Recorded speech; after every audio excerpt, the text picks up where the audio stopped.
And don't limit yourself, and I'm sure you won't. What you've accomplished so far is amazing. And both with Sarah and all the things that you've done, Yeah. I can't wait to see what's going to happen. Me too. All right? I'm excited, Love Kev. you. Love you too.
Yep. Hey, Keith. Looks good.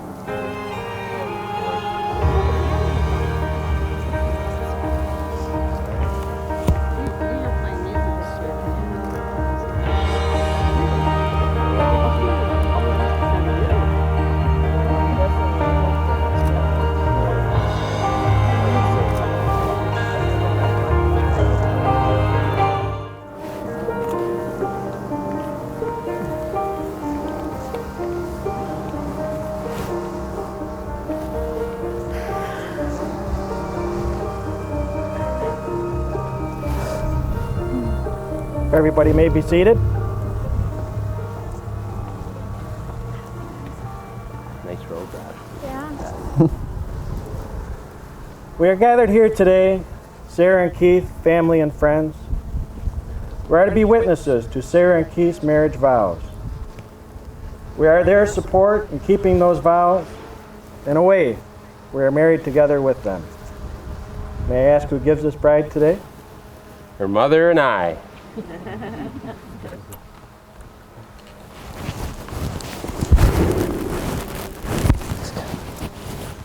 Thank you, Mr. and Mrs. Carlson.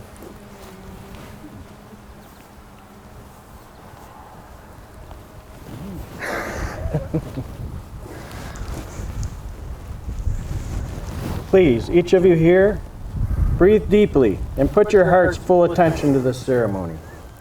And look and listen with your whole being.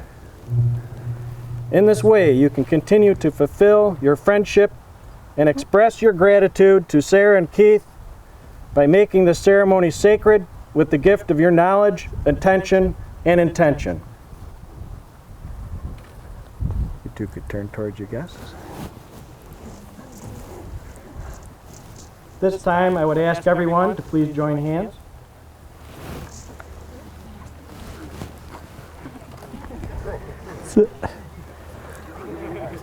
I ask each of you here today, as you look upon Sarah and Keith, to take a moment and visualize something positive in your life, marriage, and faith. Take this energy and surround this beautiful couple with your love, attention, and blessings. Let us all take a deep breath, slowly exhale, allowing your energy to thrive within this space. That was the exhale.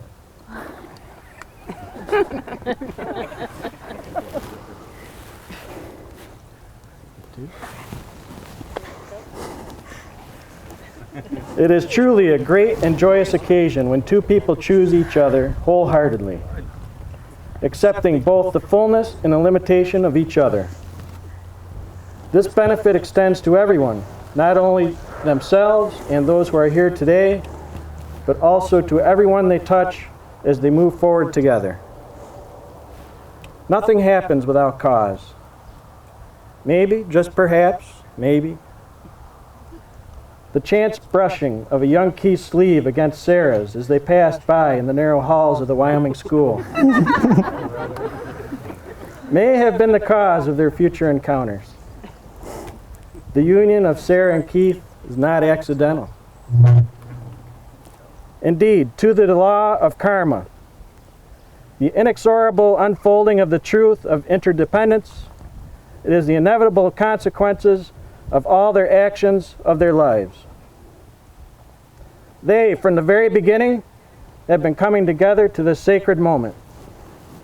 Therefore, this union must never be broken or dissolved, especially now that it is going to be formally declared with the purity of all of our minds, the action from all of our hearts, and witnessed before all beings known and unknown. I would now ask Rachel Carlson, please come forward with the reading.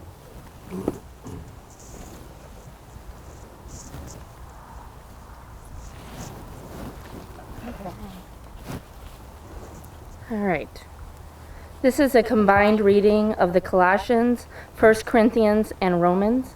As God's chosen people, holy and dearly loved, clothe yourselves with compassion, kindness, humility, gentleness, and patience. And above all these, put on love, which binds everything in perfect harmony. Love is patient, love is kind, love does not delight in evil, but rejoices with truth. It always protects, always trusts, and always perseveres. Love must be sincere. Hate what is evil, cling to what is good. Be devoted to one another. Be joyful in hope, patient in affliction, and faithful in prayer. Rejoice with those who rejoice, and live in harmony with one another.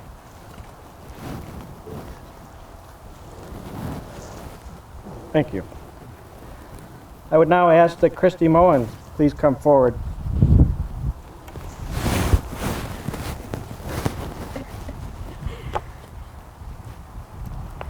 I like you because you're a good person to like. When I think something is important, you think it's important too. When I say something funny, you laugh. You know how to be silly. Boy, are you ever silly. I've never met someone sillier than me until I met you. But I like you because you know when to stop being silly. Maybe the day after tomorrow, or maybe never. If I pretend to be drowning, then you pretend to save me. And if I'm getting ready to pop a paper bag, then you're getting ready to jump.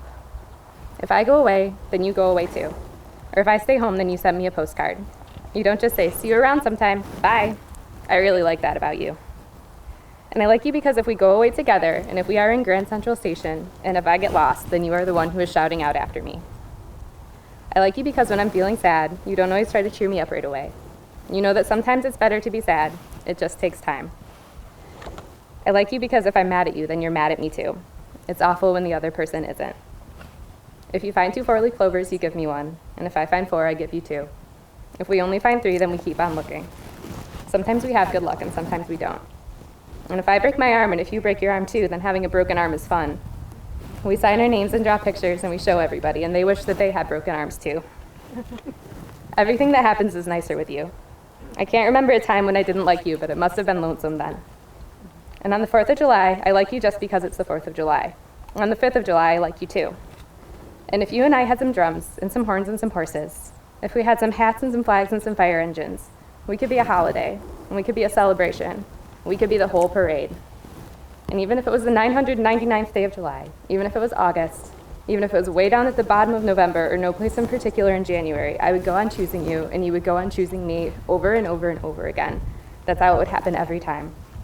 So I guess I don't really know why I like you. I guess I just like you because I like you.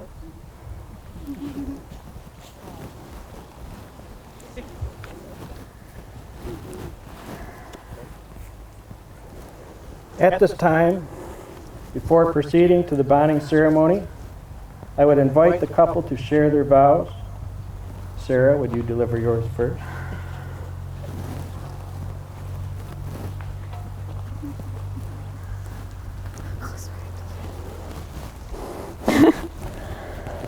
that might be good.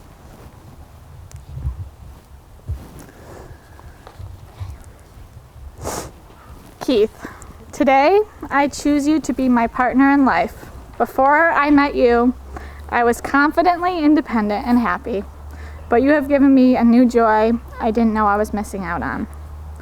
Having a home within your heart is the best feeling in the world, and falling in love with you, to my guarded heart's surprise, was easy to do. I knew you were something special when our first date lasted over 10 hours and I wasn't ready to jump out of the car at the end of the night. I knew I was in love with you when you traveled across the world to visit me in another country on a whim, when I mentioned how great it would be to have you there with me. I knew I wanted to marry you when life dealt me some tough cards at work, and you helped me through those hard days with ease and strength. These are just some of the big moments that define our path together, but it's the little things that keep our relationship strong and will hold it together for years to come. I'm always looking forward to the next project you have your sights set on, whether it be building a barn or hiking up a 15,000-foot mountain. I promise to be by your side through it all. There are so many things I love about you. You're a kind, compassionate person. You push yourself every day to work hard and accomplish your goals. I love that you care about my family as much as I care about yours. I'm grateful for the incredible man your parents raised and proud to be who you strive to be. I vow to listen to you and learn from you. I promise to respect, honor, and cherish the person you are and the person you will grow to be. When I make mistakes, which there will be plenty, I will learn from my errors and make amends. I promise to love you even when I hate you.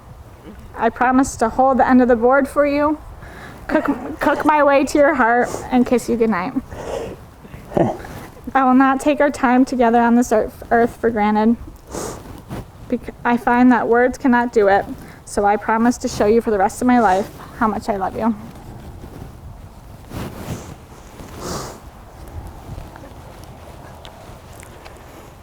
Keith, will you share your vows with Sarah, please? Yeah.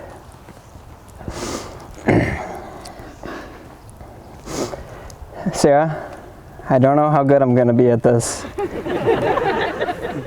But to be fair, I don't have a lot of good practice because I'm only going to do this once.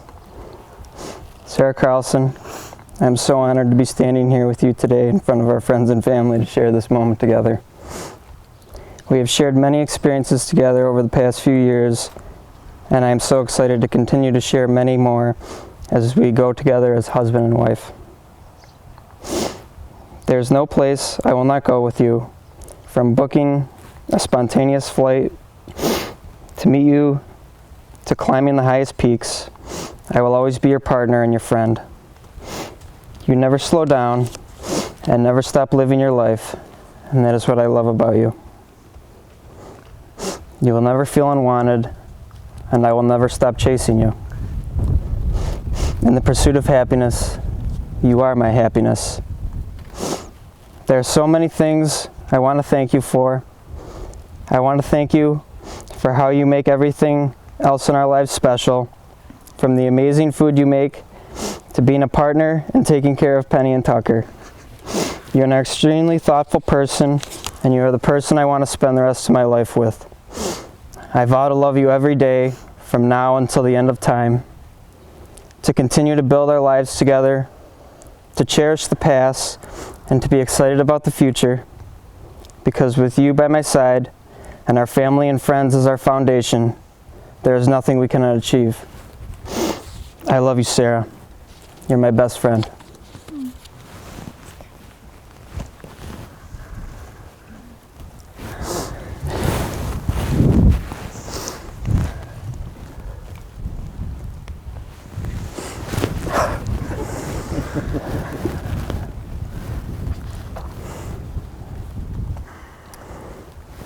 I think I'll skip the Sarah and Keith please join hands part. Sarah, do you take Keith as your cherished husband in front of these witnesses and promise to stay by his side through sickness and health, joy and sorrow, so long as you both shall live. I do. Keith, do you take Sarah as your cherished wife in front of these witnesses and promise to stay by her side through sickness and health, joy and sorrow, so long as you both shall live? I do.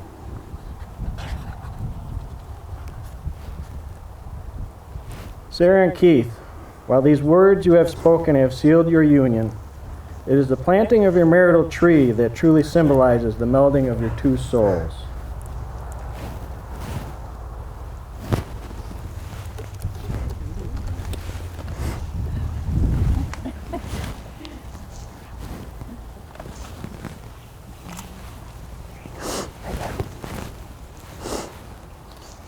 Each of you holds now a vessel of soil from the land in which you were raised. Allow this soil to represent your life, every thought that's ever crossed your mind, and every word that ever crossed your lips. All of your victories and all of your failures, all of your joys and all of your sorrows. Every bit of the soil is another moment, either a moment that has been or a moment that is yet to be. And now pour your soil in and give a life and home to this tree.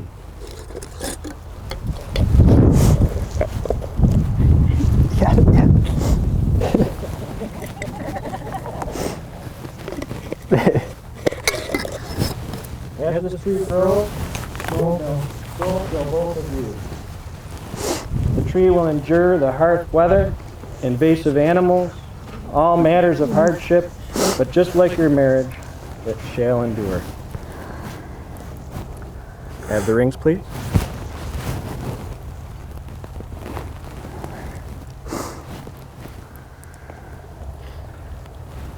The wedding rings perfectly symbolize the never-ending love you two have for each other. By exchanging these rings, you solidify a lifelong commitment to one another. The rings shall serve as a welcome and constant reminder of the bond you formed with your partner. Sarah, please repeat after me. I, Sarah, give you Keith I, Sarah, give you Keith as a symbol of my enduring love, as a symbol of my enduring love, just as the circle of the ring completes itself. just as the circle of the ring completes itself. So you complete me. So you complete me.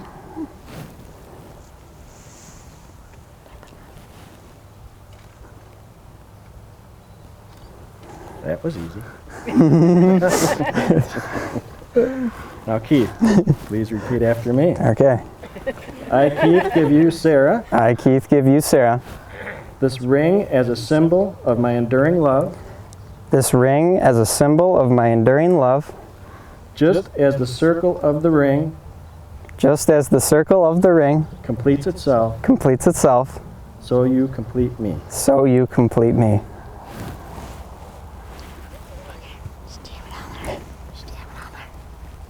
That was a little harder.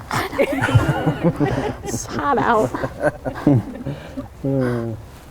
Sarah and Keith, by the power vested in me by the Universal Life Church in the state of New York, I am pleased to pronounce you husband and wife, sealed together today both in law and in love. Keith, you may kiss the bride. All right.